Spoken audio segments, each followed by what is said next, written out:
Damos la bienvenida en el estudio de los desayunos de 24 horas a Richard Martínez, ministro de Economía. Ministro, buenos días, bienvenido a nuestro programa. Buenos días, Janet. Unas medidas que se esperaba que se tomen desde distintos sectores del país. Se hablaba de la necesidad de tomar medidas más drásticas para poder enfrentar el 2019 de una manera mucho más potente de parte del Estado ecuatoriano. Y se habló siempre de la necesidad de analizar cómo estaba el tema de los subsidios, principalmente a los combustibles. Las decisiones están tomadas. Por favor, si usted nos puede recordar las principales. Muchas gracias, Janet.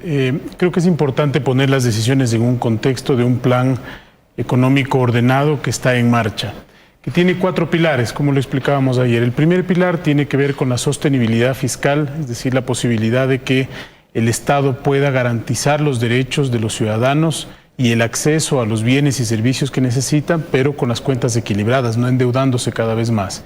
El segundo pilar, que tiene relación con la protección social, la equidad y la igualdad de oportunidades. Y esto tiene relación con el primero, porque en la medida en que el Estado pueda tener los recursos para sostener ese gasto social, vamos a crear las capacidades para generar la equidad en los ciudadanos.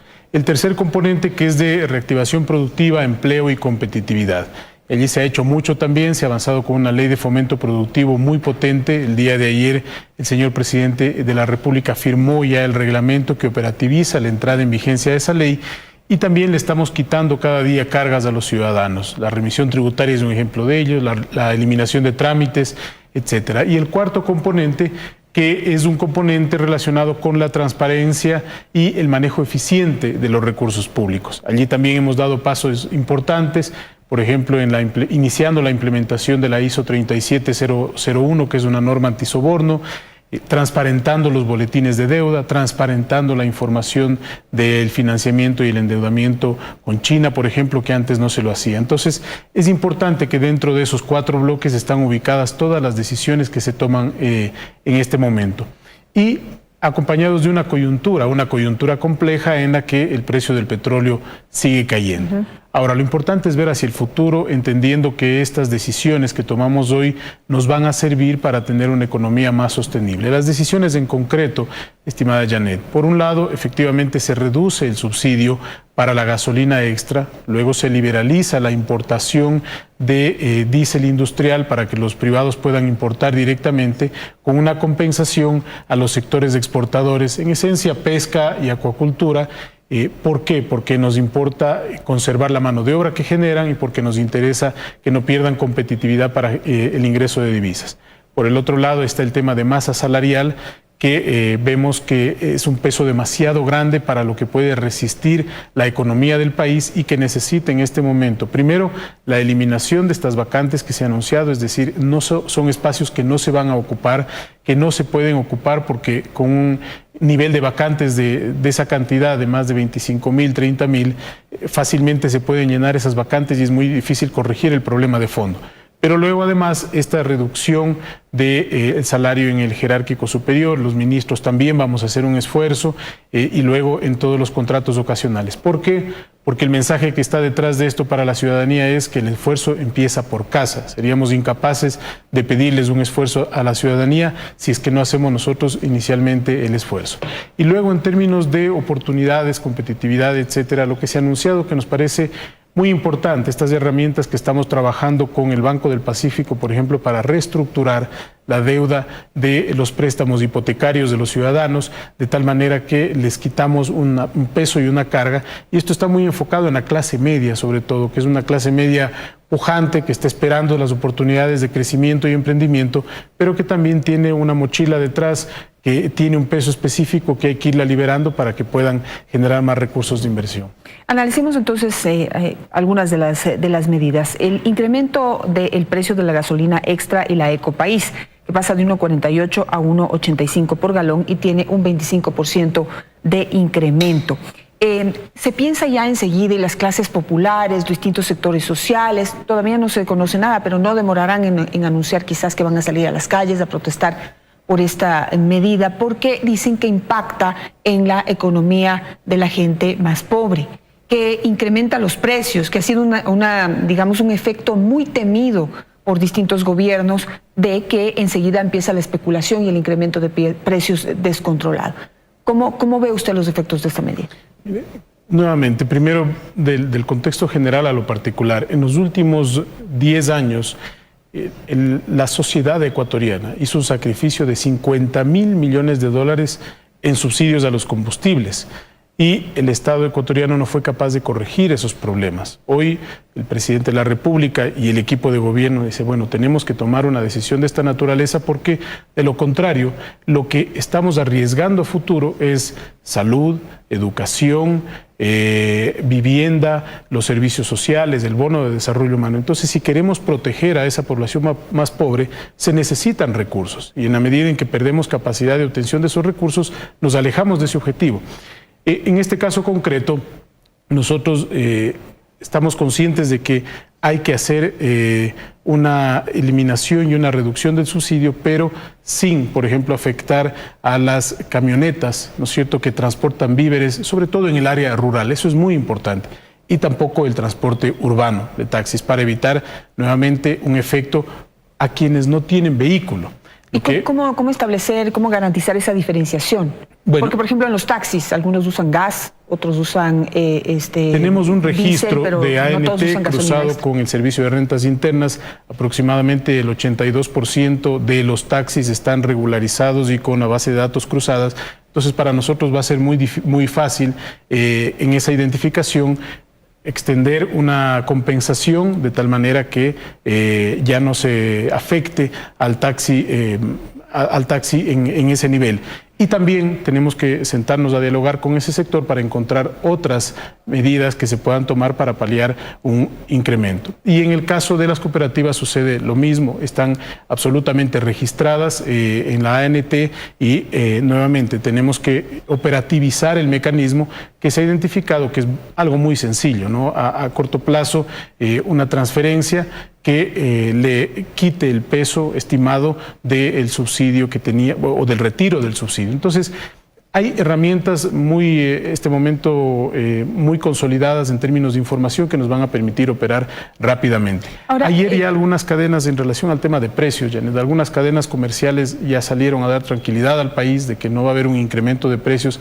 Esto es muy importante y obviamente entender, Janet, que como sociedad no podemos seguir subsidiando algo que se torna insostenible en este momento. Si uno hace la comparación de los precios de los combustibles en América Latina, el promedio es superior a $3 por galón y no estamos llegando a esos niveles naturalmente. Todavía se mantiene un remanente de subsidio, pero ya no puede la sociedad dejar de contar con esos recursos para garantizar que un grupo de la sociedad que tiene vehículo esté subsidiado y sacrificar a otro grupo de la sociedad que ni siquiera tiene vehículo, que se moviliza en transporte público, que hace todo lo posible por acceder a los servicios de salud, de educación con el mayor esfuerzo y que tenemos que como sociedad sostenerlo para garantizar equidad.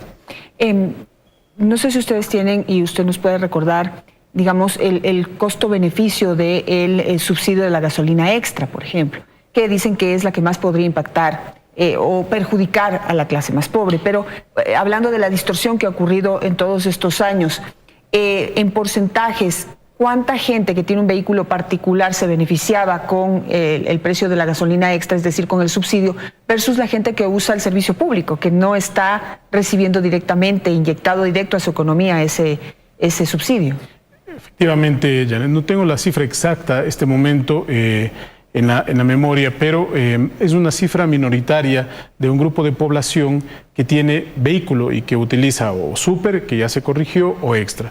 Y la gran mayoría, para la población que nos está viendo, es evidente que está este momento movilizándose en transporte público, por ejemplo, y eso no hemos topado y no vamos a topar. Tampoco el gas. De lo que recuerdo hace algún tiempo, algunas cifras en Quito, por ejemplo, se hablaba de que el 75% de la población están movilizándose en transporte público y el 25% tiene vehículos. Seguramente eso estará extrapolable en mayor o menor rango a todo el Ecuador.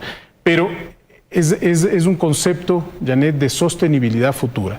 Aquí hay un concepto muy importante, viendo al futuro, ¿no es cierto?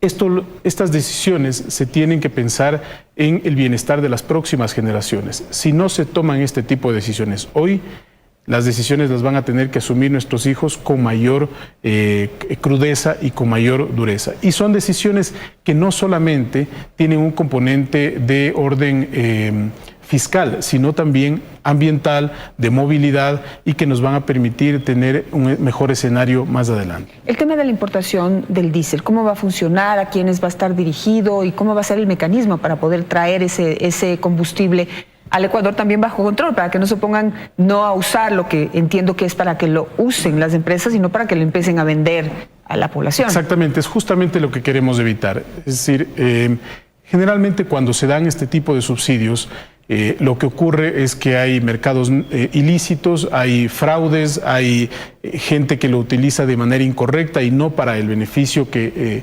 corresponde. Por ejemplo, en el caso de el diésel para cuantías domésticas, que ya lo corregimos también, había un cupo para las pequeñas empresas de 2.000 galones de diésel.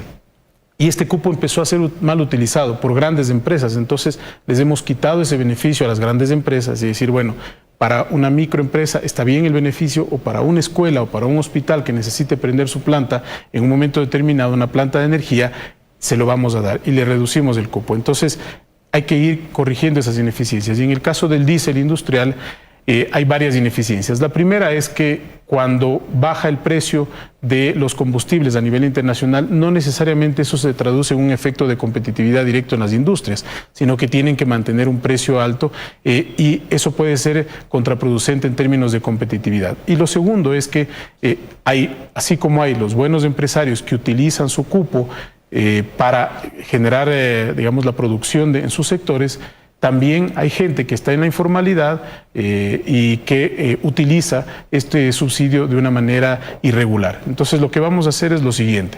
Vamos a establecer el mecanismo de compensación, ya estamos en diálogos con los sectores pesqueros, camaronero, para diseñar el mecanismo que deberá estar compuesto por un abono tributario y también por una compensación que le dé al exportador y al productor el beneficio que está recibiendo actualmente. ¿La compensación también sería tributaria? Es que puede ser por varios mecanismos, certificación tributaria, un crédito tributario, por ejemplo, es decir, cuánto estaba recibiendo cada productor y cada exportador, una cantidad determinada X, perfecto, eso te voy a mantener para no afectar la competitividad. Y una vez que mantengo eso, liberalizo los combustibles de importación de derivados. Entonces, allí el empresario que estaba utilizando bien ese mecanismo va a seguir protegido y no vamos a afectar su competitividad.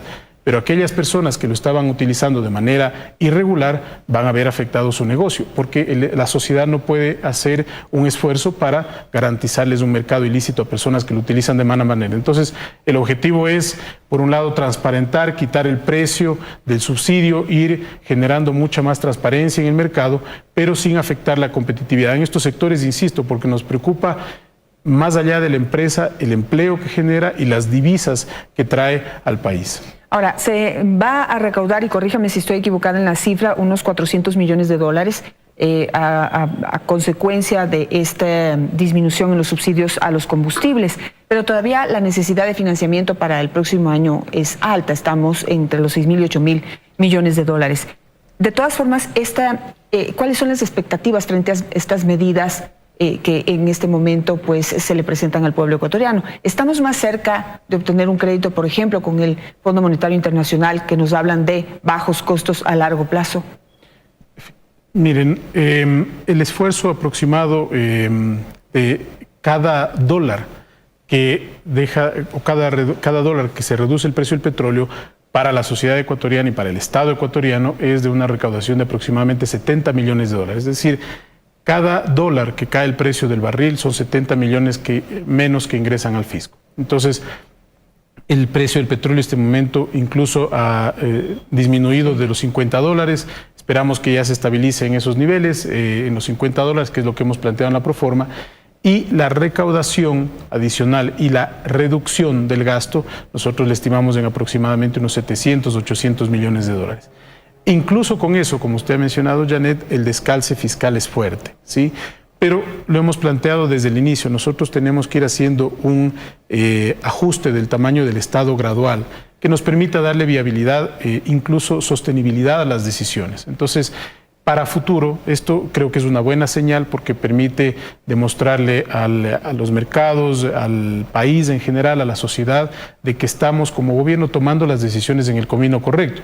Habrá quienes digan, es muy poco, habrá quienes digan, vamos muy despacio. Bueno, opiniones respetables, pero nosotros como gobierno tenemos que responsablemente ir midiendo todo el escenario económico y político y social para no afectar a los más vulnerables. En caso del Fondo Monetario Internacional, lo hemos mencionado todo el tiempo, el Fondo Monetario puede ser una buena herramienta en tanto y en cuanto pueda acompañar el proceso y el plan que ha diseñado el Ecuador. Si es que hay una imposición de por medio, digamos, no puede haber una conversación para equiparar algunas decisiones, pero nosotros tenemos que, con cualquier socio estratégico, encontrar un acompañamiento de lo que ha decidido el Ecuador. Y en este caso hemos decidido escoger esta ruta de ir hacia una reducción y buscar un equilibrio fiscal de manera gradual, ordenada sí, disciplinada sí, no perdernos en el camino. Y por el otro lado, mejorarle la competitividad al país, abriéndonos más al mundo, dándoles más oportunidades a los ecuatorianos y quitándole sobre todo a la economía un peso muy fuerte que es el Estado ecuatoriano, para que los empresarios, los emprendedores, el microemprendedor, el mediano emprendedor pueda tener mayor fluidez en sus negocios. Ahora, el gran temor que existe ahora es que este sacrificio que se va a hacer esté destinado nuevamente a, digamos, a la cobertura del gasto público y de todavía la gran burocracia que existe. Pero se ha anunciado desde el Gobierno Nacional, en la rueda de prensa que dieron ayer, usted y otros dos ministros, que se va a abrir una especie de fideicomiso o de cuenta única a donde van a ir todos estos recursos. ¿Cómo va a funcionar eso? ¿Quién lo va a controlar? ¿Quién va a comprobar que realmente ese dinero va a ir al desarrollo, a la inversión y a la inversión social en el Ecuador? Esto es muy importante porque el señor presidente nos ha solicitado que estructuremos esta cuenta especial dentro del presupuesto para darle más transparencia y para efectivamente garantizar que esos recursos adicionales que vamos a obtener van a estar destinados para proteger a la seguridad social, para los jubilados, para proteger a los esquemas de protección social también. Entonces, lo que vamos a hacer es crear una cuenta dentro de la estructura del presupuesto general del Estado, que va a estar transparentemente evidenciada en la página web del ministerio y que dirá, bueno, esto es lo que se recaudó este mes y de este total de recaudación se destinaron a estos rubros estos valores. Vamos a solicitar el acompañamiento y la veeduría de organismos internacionales como Naciones Unidas, también a convocar a la Academia Nacional representada en la Organización de Universidades para que nos acompañen en este proceso. Lo importante es que, Janet, el Estado al final del día y también a organizaciones no gubernamentales que están dedicados a temas de transparencia y de manejo de transparencia de las finanzas públicas. El esquema es el siguiente, es que esto en un país donde las finanzas públicas se manejen hubiesen manejado con responsabilidad, no haría falta. Pero la gente desconfía, y desconfía porque fueron 10 años de despilfarro, donde todo entraba a un saco roto que no era financiable y terminó financiándose con deuda. Entonces, hoy el país necesita este baño de transparencia y decir, aquí están los recursos y así se van a utilizar.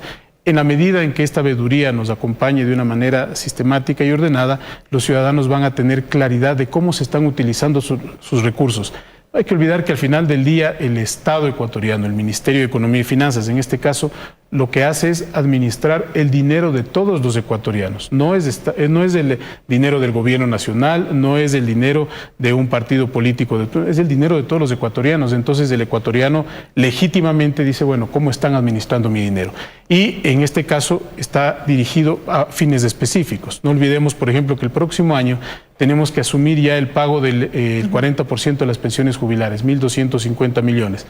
Tenemos que cubrir deudas con la Seguridad Social que también están allí. Tenemos que mantener los servicios, los beneficios de protección social, bono de desarrollo humano, bono Mis Mejores Años, bono Joaquín Gallegos Lara, para proteger a la clase y a la gente más vulnerable. Me termina el tiempo, pero quisiera preguntarle esto. Juan Sebastián Roldán habló ayer de que parte de ese dinero se va a destinar a garantizar el tema de salud en el IES.